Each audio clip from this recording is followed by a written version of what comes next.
अस्सलामुअलैकुम। इस वक्त जो मुल्क के हालात बने हुए हैं, सब मुसलमानों को इज्तिमाई तौबा की ज़रूरत है। ज़रा सोचिए इस मुल्क में गुनाह कितने आम हो चुके हैं। नमाजों की पाबंदी नहीं, दीन के इल्म से दूरी, बेपर्दगी, फहाशी, नाच गाना, गीबत, झूठ, जिना, चोरी, डकैती, खयानत।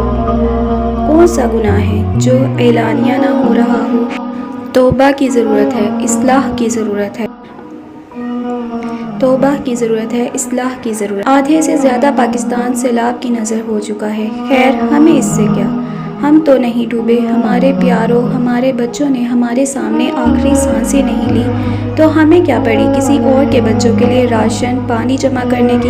हमने तो हमेशा महफूज रहना है। जिस तेज़ी से सैलाब पाकिस्तान को निगल रहा है, अनकरीब हम भी इनमें शामिल हो सकते हैं। इसलिए प्लीज़ मदद करें, इससे पहले कि हम भी मदद मांगने वालों में खड़े हों और दूसरों को बेहिस कह रहे हैं।